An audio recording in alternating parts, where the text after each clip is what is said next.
진입은 이미 21년에 했다라고 봐야 되는 거고요. 올해도 만들 수 있는 캐파 대비해서는 많은 발주가 나오는데 크게 무리가 없지 않을까 싶습니다. 저희가 교체 수요가 깔고 가면 계속 이렇게 발주량이 이어질 거잖아요. 그래서 10년 넘게는 상관없을 것 같다라고 생각하고 있습니다. 만약에 중국이 다 모르겠고 그냥 증설로 갑니다라는 뉴스가 나온다거나 아니면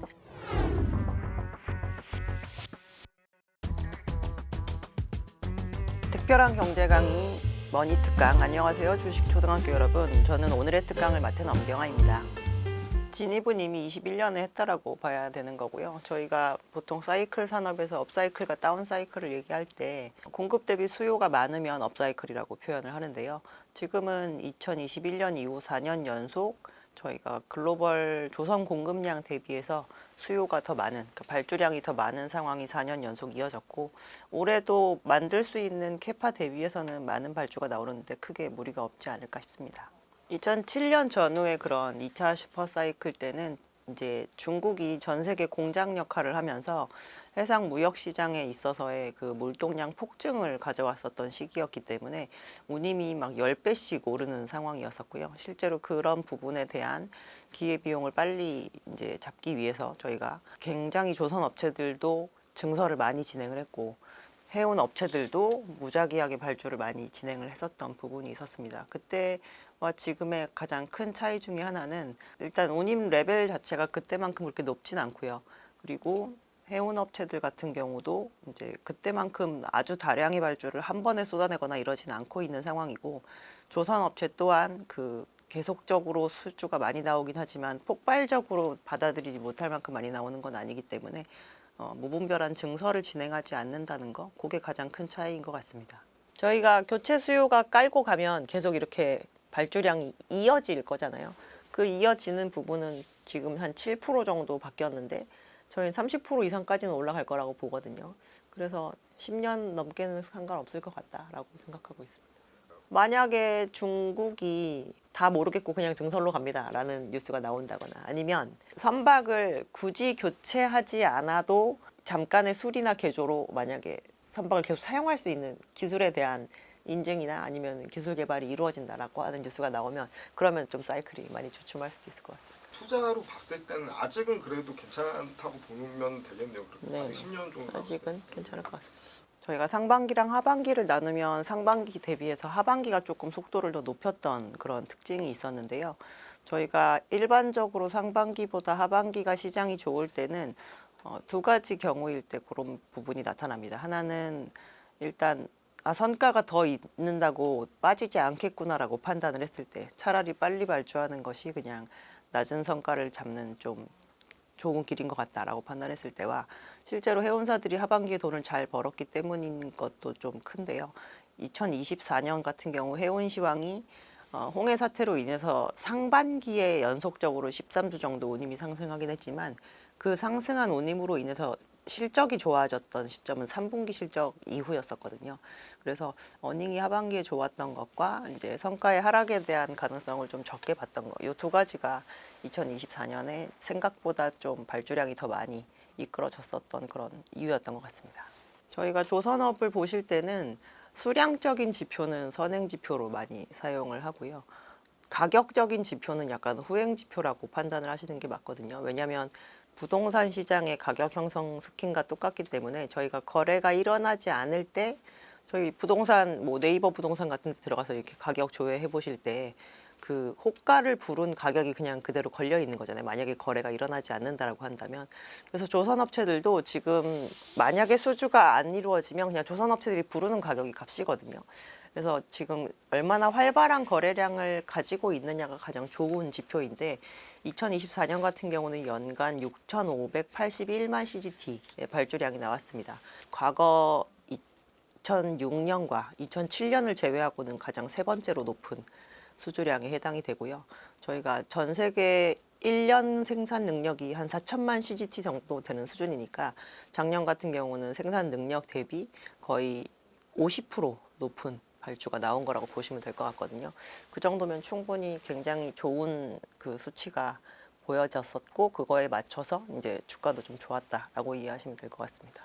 국내 조선 업체들이 거의 월별로 본인들의 수주 상황에 대한 데이터를 공시를 다 하거든요. 그래서 손쉽게 무료로 다 찾아보실 수 있는 자료에 해당이 되니까 각 조선 업체들에 들어가서 그 달의 수주를 보지 마시고 수주 잔고가 어느 만큼 변동이 있는지를 좀 보시는 게 나을 것 같습니다. 그래서 저희가 지금 현재 매출로 잡고 있는 실적은 분명히 좋을 거기 때문에 저희가 매출과 이익을 확인하는 건 어떻게 보면은 조금 그 과거에 받았던 수주의 결과물을 확인을 하는 건데 그렇게 잘 제조하고 있는 가운데 신규 수주는 완전 텅 비어 있다라고 하면 결국엔 3년 뒤의 실적을 저희가 또 보장을 할 수가 없는 것이거든요. 그래서 수주 잔고를 좀 보시고 그렇다고 또 영업 실적에 대해서 안 본 이유는 없으니까 매분기 또 실적 나올 때 실적도 보셔야 되는 상황인데요.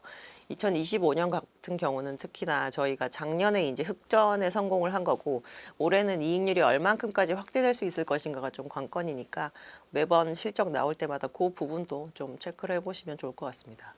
100% 달러로 수출합니다. 원화 기준으로 산정했을 때 당연히 더 이익률이 좋을 수밖에 없고요.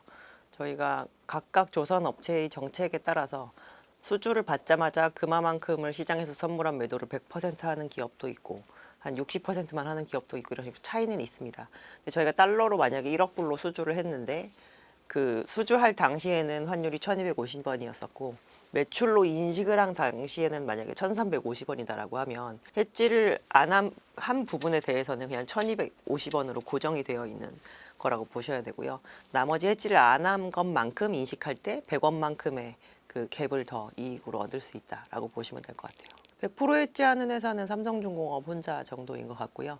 원래 과거의 대우조선해양이었던 현재의 하나오션과 현대중공업은 평균적으로는 한 60% 정도만 한 그 선물한 매도를 했었는데 작년에 1,300원대로 그 환율이 좀 많이 오르면서 그 부분을 많게는 80% 정도까지 높인 것 같고요. 네, 지금은 다시 한 70%대 정도로 이제 좀 조정이 된 것 같습니다. 비용적인 것들의 그 가격 움직임은 이제 변수에서 약간 상수로 가는 분위기인 것 같습니다. 일단 인건비는 저희가 가장 많이 움직였던 시기가 2023년이거든요. 왜냐하면 조선업 자체는 실제로 저희가 직영으로 운영하는 직원들의 그 작업도 굉장히 중요하지만 이렇게 바깥으로 연결되어 있는 협력업체들의 그러한 그 인건비에 대한 지불 그게 되게 중요한 그 산업입니다. 근데 저희가 23년에 그 조선 업체의 본진에서 굉장히 많은 신규 채용을 일으켰잖아요. 그래서 실제로 협력업체에 계신 분들이 이제 본청으로 이동한다거나 이러한 움직임도 많았던 것 같고, 그리고 그렇게 되어서 이제 협력업체 같은 경우는 외국인을 옛날보다 좀 더 많이 고용을 해야 된다거나 이러한 어려움이 있었습니다. 그래서 효율이 별로 나오지 않는 인력임에도 불구하고 일정 수준의 이제 인건비를 지불을 해야 된다거나 이러한 상황이 되니까 인건비 단가 기준으로 봤을 때는 상승률이 너무 높은 거죠. 근데 그렇게 저희가 고용 숫자가 확확 변하는 시점이 이미 지나갔거든요.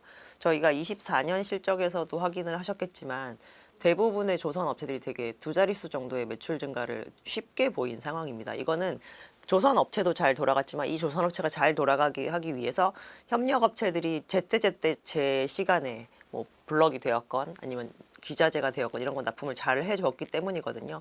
그래서 23년에 많이 고용한 인원들이 24년에 제대로 작업을 함으로 인해서 저희가 인건비 같은 경우는 이제 상향 안정화된 정도 수준에 잘 머물러 있는 상태인 것 같고요. 25년 이후에 조선업체들이 더 많은 양의 배를 앞으로 만들 일은 없습니다. 그래서 이 정도의 생산을 효율적으로 잘 이끌어가는 모습만 보인다고 한다면 인건비는 앞으로 그냥 물가 상승률 정도에 수렴하지 않을까라고 생각하고 있는 상황이고요. 재료비 중에서 저희가 즉각 시가를 반영하는 재료는 오직 하나거든요. 후판밖에 없습니다. 나머지는 보통 발주할 때 뭐 주요 기기 같은 것도 발주를 하기 때문에 수주를 할 때 하기 때문에 이제 그때 당시 이후에 만약에 가격이 변하면 그게 이미 성과에 또 반영이 되어 있을 것인지라 저희가 그 부분에 있어서의 그 비율이 크게 바뀌진 않거든요. 근데 후판은 철 제품이니까 저희가 궁극적으로 철 제품을 가장 많이 쓰는 산업이 무엇인지 생각을 해보면 부동산 경기나 건설 경기가 좋아야 됩니다. 글로벌 건설 경기가. 근데 특히나 이제 그런 거에서 양적으로 많은 비중을 차지하던 국가가 중국이었었는데 중국의 지금 부동산이나 건설 중후장대한 뭔가 굴뚝 산업에 대한 인프라가 그렇게 좋은 상황은 아니잖아요. 그래서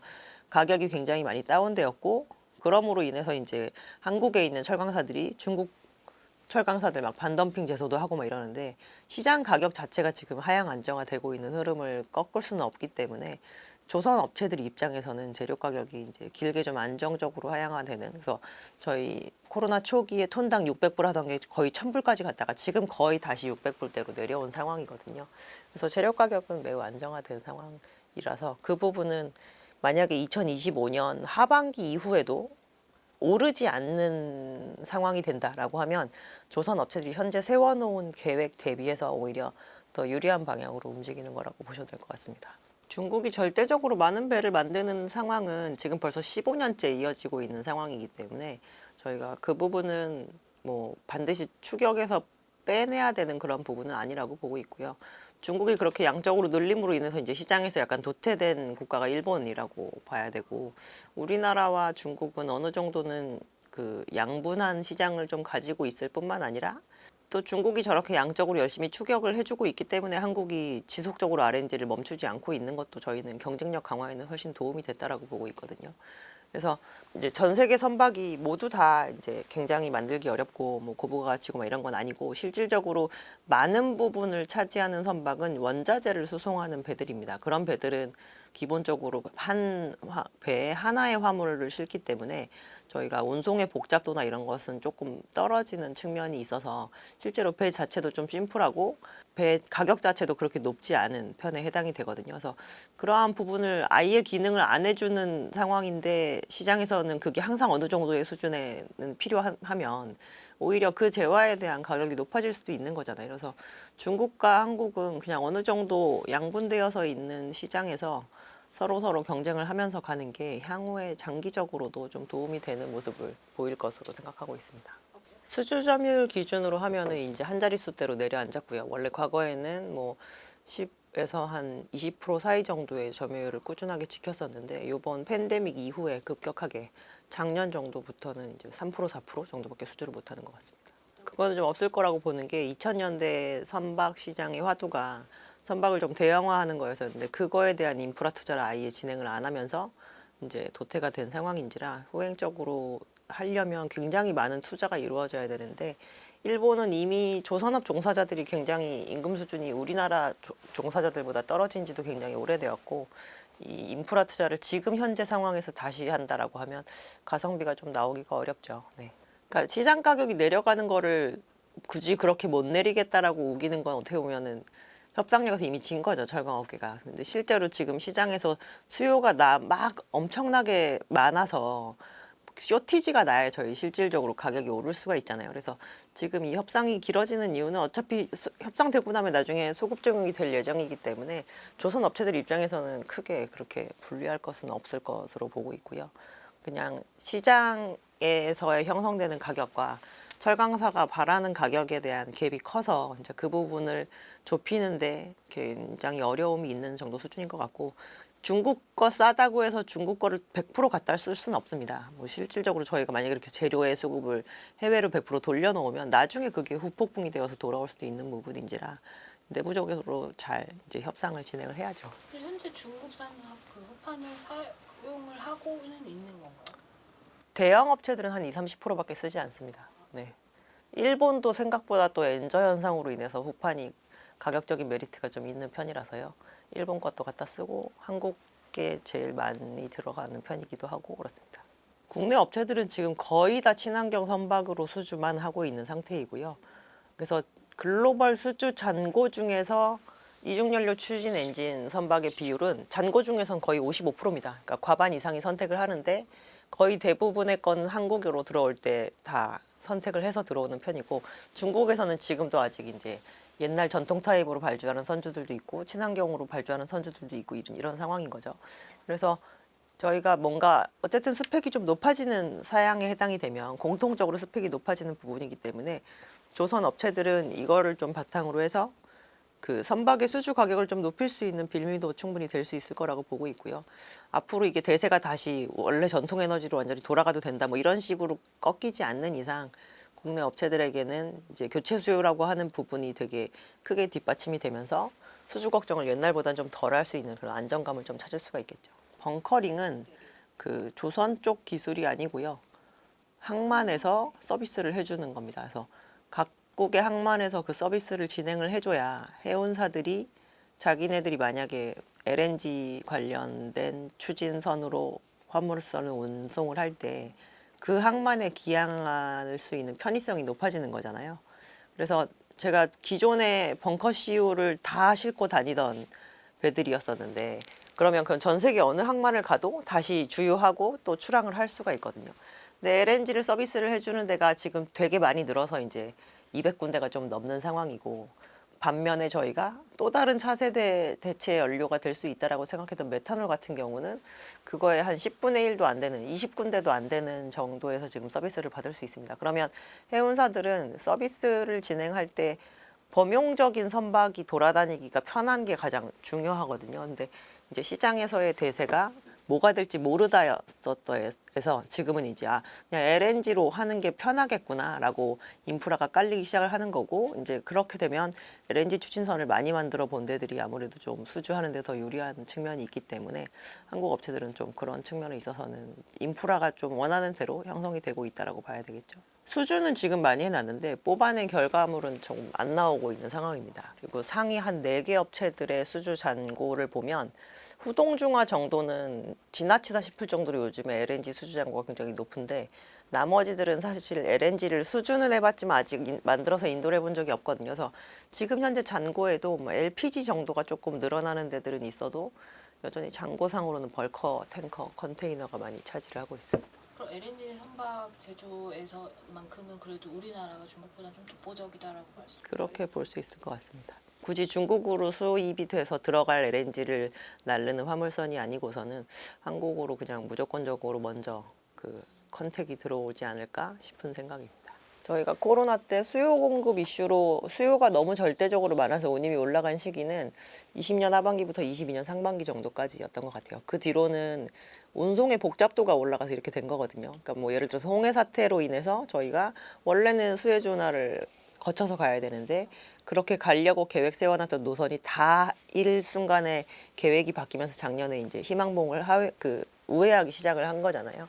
그래서 특히나 컨테이너 쪽 같은 경우는 정기선 시장이라서 저희가 봄부터 그 다음에 봄이 되기 전까지의 노선 운영에 대한 게 미리 다 정해져 있다가 이게 한 번에 바뀌느라고 저희가 그러면 가던 길을 되돌아가서 가야 되기 때문에 한 번은 공급 쇼티지가 날 수밖에 없습니다. 그래서 24년의 상승세는 노선이 변경이 됨에 따른 그러한 그 움직임이 좀 컸다라고 보는데 근데 요즘에 이제 최근 들어서 아주 짧게 지금 운임이 또 이렇게 오르는 것 중에 하나가 트럼프 취임 전에 조금 밀어내기 수출에 대한 니즈가 내부적으로 좀 있는 것 같고요. 저희가 전체적으로 봤을 때 수요 공급 문제는 확실히 아니라고 볼 수 있지만 지금 해운업체들이 이제 공통적인 비용 증가 요인을 핑계 삼아 운임을 좀 전가시키는 그런 행태도 많이 보이고 있는 것 같습니다. 근데 이게 저희가 그러면 옛날보다 절대적인 운임이 굉장히 높은 편이라서 배를 예전에는 70% 이상 정도는 채워야 그래도 내가 손익분기점이 좀 맞은 편이었는데 지금은 그렇게 안 돼도 손익분기점이 굉장히 되는 정도의 운임 수준이잖아요. 근데 이러한 합의점은 이렇게 되면 사실 나도 잘 살고 경쟁사도 잘 사는 상황이거든요. 근데 이게 만약에 수요가 굉장히 딸려서 점점 내려가다 보면 내가 여기에서 가격을 약간 양보하고 화물을 좀 확보할까라는 경쟁이 붙기 시작할 때 운임이 이제 실제로 시장의 수요 공급과 맞아 떨어지는 그런 움직임을 보이게 되는데 그 팬데믹 기간 동안 협상력을 좀 좋게 가져가는 거에 대한 재미를 많이 봐서 그런지 요즘 보면 화주들이 되게 목소리가 작으시더라고요. 그래서 뭐 작년 같은 경우도 생각보다 저희 운송비 너무 피봐가지고 좀 힘들 것 같은데 25년엔 어떨 것 같냐라고 이렇게 하면서 그래도 수요 공급상 지금 화주가 훨씬 더 유리할 것 같은데 이거에 대한 거를 굳이 급하게 생각하실 필요가 없지 않을까요? 라고 해도 그게 이렇게 잘 안 들리시는 행태가 요즘 나타나거든요. 그래서 실제로 올해 같은 경우도 만약에 그렇게 해서 공조 움직임으로 가면서 만약에 뭐 해운업체들이 좀 인상에 대한 부분을 안 놓는다라고 하면 뭐 그 레벨을 또 유지할 수도 있을 만한 상황일 것 같습니다. 그 대신 시장이 밸류에이션을 주지는 않고 있죠. 그런 거에서 많이 갈려 있는 것 같아요. 저희가 작년에 그렇게 실적 잘 나왔는데 글로벌 해운주들 주가 올랐다는 얘기는 거의 못 들은 것 같거든요. 작년에 주가가 가장 좋았던 기업은 HD현대중공업이었던 것 같고요. 그리고 실제로 과거에 본인의 밸류에이션과 비교해 봤을 때도 그 2007년 호황기 유일하게 뚫고 올라간 회사가 그 회사인 것 같습니다. 저희 PBR 기준 5배가 과거 상단이었는데 지금 5배 뚫고 올라가 있는 상황이거든요. 그리고 똑같이 실적 개선세도 보이고 수주도 잘 했지만 삼성중공업이 아마 주가 측면에 있어서는 가장 투자자분들이 좀 답답해하시는 측면인 것 같고요. 근데 그 이유를 생각해 보면 24년에 저희가 조선 업체들 중에서 밸류를 높게 받은 업체의 특징이 일단 방산 관련 조선을 진행을 하고 있다라는 것과 선박용 엔진이 어쨌든 내재화되어 있던 그룹 내에 있던 갖고 있다라는 건데 지금 삼성이 이 두 가지를 가지고 있지 않습니다. 방산을 진행하지 않고 있고 삼성중공업의 선박들은 그냥 하나 엔진의 엔진을 사서 쓰거든요. 그래서 그런 걸로 인해서 벌어진 부분인데 그 와중에 그래도 저희 실적에 대한 전망 공시하고 그 부분을 오히려 더 초과해서 지켜낸 건 또 막상 삼성중공업밖에 없는 상황이거든요. 그래서 올해도 만약에 실적에 대한 부분을 조금 예상치를 발표를 하고 그거에 대해서 이제 달성을 해나가는 모습을 보이면 지금 벌어진 밸류에이션 갭은 조금 줄이는 트라이를 하지 않을까 싶은 상황이고요. 지금 24년 나왔던 모든 실적상으로는 다 조선주가 그냥 비싸다라고 볼 수 있지만 올해도 다 실적이 좀 좋아질 예정인지라 저희가 비싸다는 생각을 안 하게 되는 거는 그냥 실적 시즌이 되면 자연스럽게 그렇게 되지 않을까 싶습니다. 일단 필수 기자재잖아요. 저희가 배 만들면 무조건 엔진 필요한 편이기도 하고 그리고 선주들이 배의 스펙을 결정 지을 때 유일하게 요구사항으로 드는 것 중에 하나가 이제 어느 메이커의 엔진을 써달라 아니면 어느 정도의 출력으로 해달라라고 하는 걸 굉장히 명확하게 제시를 하는 편입니다. 그리고 저희가 친환경 선박을 할 때의 가장 핵심 키는 이중연료 추진 엔진의 탑재로 인한 가동이 잘 가능하게 되느냐 안 되느냐이기 때문에 지금 이렇게 전체적으로 이중연료 추진 엔진으로 배를 발주하면서 배 가격이 옛날보다 높아지는데 가장 키 역할을 한 게 이제 엔진이라고 볼 수가 있거든요. 그래서 저희 과거의 전통 엔진일 때는 전체 선박 가격의 한 10분의 1 정도를 차지하는 기자재이면서 엔진에 대해서는 이제 탑재해 놓으면 그 지정도 할 수 있고 그리고 나중에는 후행적으로 저희가 AS에 대한 부분도 반드시 같이 가야 되는 부분도 있어서 엔진은 굉장히 중요하죠. 그래서 저희가 심지어 중국에다가 발주하는 선사일 경우 근데 엔진은 한국 거 같아 써주세요 이렇게 얘기할 수도 있습니다. 그래서 그런 부분 때문에 엔진을 가지고 있는 게 굉장히 중요하고 저희가 엔진의 가격 자체가 선박의 가격 대비 한 2년 정도 후행한다고 하거든요. 그래서 작년에 이제 현대중공업의 엔진 사업부의 마진이 좋아지기 시작했다라고 하는 건 조선 업체들이 저점에서 있었던 성과를 조금 높여서 매출이 좋아지는 거에 대한 부분을 이제 엔진 업체들이 미리 좀 체득을 하면서 올라가는 부분이기 때문에 성과 자체가 올라가서 올해 저희 조선 업체들 실적 좋아질 거라고 예상을 하는 것처럼 엔진도 아마 마진이 개선이 되는 추이를 보이지 않을까 싶은 상황입니다. 목표치를 작년 목표치 대비 상향을 한 거고요. 실제 수주한 거 대비로는 아마 줄어 있을 텐데 지금 조선 업체들이 발표하는 목표치는 선가가 올라가지고 옛날보다 막 20, 30%씩 올라 있지 실제로 수량으로는 거의 1년치를 그냥 기계적으로 발표를 하는 겁니다. 왜냐하면 저희가 잔고를 절대 줄이지 않는 정도 수준을 그냥 유지하는 게 목표다라고 하면 그러니까 매년 이렇게 자꾸 초과 달성이 되는 거거든요. 그래서 올해도 뭐 크게 뭔가 금융위기가나 다시 이런 게 오지 않는 이상은 아마 그 목표한 수준을 잘 안착하거나 아니면은 뭐 좀 초과 달성하거나 이렇게 될 가능성이 높지 않을까 싶습니다. 단기적으로 이렇게 주가 움직임 보면 작년에 삼성중공업이 수주 목표는 90억 불대였었거든요. 근데 실제로 70억 불대 수주하고 끝났습니다. 근데 그게 약간 조삼모사인 게 그 FLNG 큰 건 하나가 거기 들어왔으면 초과 달성이었고 그게 만약에 올해로 넘어와서 1월에 수주하면 그냥 올해가 초과 달성이 되는 그런 거거든요. 근데 그런 것 때문에 만약에 적게 했다라고 하면 기계적으로 그러면 넘어왔으니까 올해는 기저 효과라도 보겠네라는 거를 조금 생각을 할 수는 있죠. 근데 궁극적으로 그런 식으로 수주 계획을 세우고 계획을 계속 달성을 하면서 조선 업체들이 잔고를 잘 유지하고 마진에 대한 그 개선 폭을 미래에 대해서 좀 기대할 수 있냐 그게 되게 중요합니다. 이동평균선으로만 봤을 때는 일단 작년에 영업 마진 자체는 경쟁사들이 그렇게 좋지는 않았습니다. 저희가 하나그룹에 인수되기 이전에 수주했던 물량을 지금 여전히 만들고 있는 상황이고, 그룹과 기존의 대우조선해양이었었을 때의 그 영업 전략과는 조금 갭이 있는 것 같아요. 그래서 지금 현재 나오고 있는 매출 실적은 실질적으로 하나그룹이 온전히 인수를 하고 나서 저희가 실행하고 있는 실적이라고 보기는 조금 어려운 상태인지라, 과거에 있었던 뭐 저가 수주에 해당이 된다거나 아니면은 뭐 협력업체를 연결하는 거, 그런 거에 대한 부분을 조금씩 해결해 나가고 있기 때문에, 그리고 특히나 저희가 협력업체 비용이 좀 많이 들어간 편이거든요. 24년에 하나오션의 경우. 근데 그것도 그럴 것이, 삼성중공업이랑 하나오션이랑 거의 영업 사이즈가 비슷한데 지금 직영 인력 수가 차이가 꽤 나요. 그래서 저희가 외주 가공비를 많이 쓴 거거든요. 근데 외주 가공을 많이 해야 되는 선종이 특히나 또 컨테이너 선박에 해당이 되기도 합니다. 근데 그 부분에 대한 매출 인식이 작년으로 거의 종료가 되어서 올해는 좀 그 부분이 이제 안 나타날 거여 가지고 실적적인 측면에서 안정성을 좀 찾지 않을까 싶은 상황이라 가지고 올해 좀 늦긴 하겠지만 다른 업체들처럼 마진 개선이 되는 추이를 하나오션 또한 보여줄 수 있을 것으로 보고 있습니다.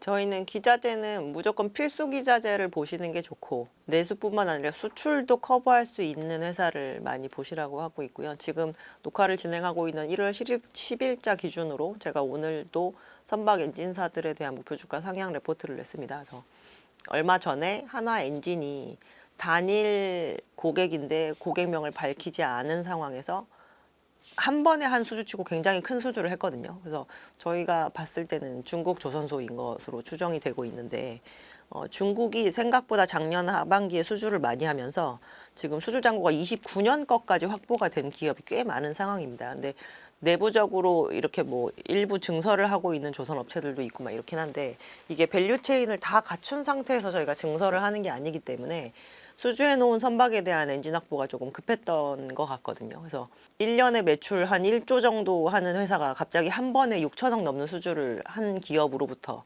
받은 상황이 해당이 되니까, 앞으로도 국내 업체로 엔진을 구하러 많이 후행적으로 놓지 않을까 싶은 상황이라서 엔진 업체를 저희는 가장 좋게 보고 있는 상황이고요. 이제 각각의 조선 업체에게 일부 블럭을 납품하는 이렇게 짝꿍 같은 회사들이 있습니다. 뭐 HD 현대그룹 같은 경우는 세진중공업, 그리고 현대힘스가 그런 역할을 좀 하고 있고요. 삼성중공업 같은 경우는 오리엔탈전공이 그런 역할을 하고 있고, 하나오션 같은 경우는 이제 비상장사로 나가 있어서 저희가 투자 개념으로 접근할 수는 없지만 또 밑에 이제 그 블록 업체 같은 업체들이 있는데요. 그런 업체들은 올해 조선 업체들의 그 매출 증가 분 정도만큼의 매출 성장과, 그리고 만약에 조금 더 외주 가공비에 대한 보상을 받는다라고 한다면 작년에 이어서 올해도 외주 그 마진율 개선을 좀 기대할 수 있을 것 같습니다. 이미 24년에 그러한 기자재 업체들이 마진이 다 두 자릿수가 나온 상황이거든요. 그래서 올해도 조금 더 이익률이 좋아지고 저희가 현금 흐름이 많이 개선이 되는 그런 모습을 보이지 않을까 싶습니다. 저희 흐름상으로는 상고하저로 보고 있고요. 이유는 작년 24년 하반기만큼의 세기로 만약에 글로벌 발주가 25년 상반기에도 이어지면 우리나라 업체들마저도 수주 잔고가 4년치가 될 수도 있습니다. 그렇게 되면 해운 업체들 입장에서 발주를 하러 왔더니 이제 4년이나 기다려야 되는 상황이 되면은 조금 다시 후퇴 후에 다시 생각해 볼까라고 할 수도 있고, 해운 업체들이 24년에 하반기가 되면서 이렇게 예상을 했던 거를 뛰어넘게 좋았었잖아요. 근데 올해는 저희는 해운 업체들이 투자에 더 집중을 하기보다는 어떻게 보면 본업에 더 집중을 해야 되는 상황일 수도 있다고 생각을 하거든요. 그 이유는 저희가 해상운임을 그렇게 좋게 보진 않습니다. 분명히 올해도 작년과 같은 핑계를 대면서 장기적으로 저희가 운임을 막 올려야 되는 그런 요인이 많을 거라고 보지는 않기 때문에, 물론 또 만약에 뭐 전쟁이 끝났다, 이제 다시 전호선 복구다, 뭐 이렇게 되면 혼란이 분명히 있긴 하겠지만, 이게 운임을 크게 올리지는 못할 수도 있다라고 보면, 저희 23년 하반기에 해운업체들 코로나 때 막 올랐던 그 운임 다 토해내면서 결국 영업 적자로도 전환을 하기도 했었거든요. 일부 업체들 같은 경우는. 그래서 그렇게까지 가지는 않겠지만 영업적인 실적의 추이가 그쪽도 또한 뒤로 갈수록 조금 안 좋아질 수 있기 때문에, 오히려 내가 여기에서 어떻게 마진을 개선시켜서 경쟁사보다 좀 나은 실적을 낼까에 대한 고민에 훨씬 더 집중을 하다 보면 24년에 충분히 발주를 한 만큼 25년은 조금 절대량 기준으로는 좀 줄 수 있을 거라고 보고 있고 저희가 우리나라가 수주 되게 많이 해서 24년에 주가 뚫고 올라간 거 아니거든요. 그러면 글로벌 수주가 줄면 그거에 대한 부분도 투자 심리에서는 영향을 받을 수밖에 없을 거고 지금 충분히 상반기에 좋아지는 실적만으로 굉장히 밸류에이션이 급격하게 올라갈 텐데 그러고 나면 또 쉬는 시간이 필요합니다. 그 다음 실적을 땡겨오는 게 받아들여질 수 있을 만큼의 기간이 저희가 또 필요하거든요.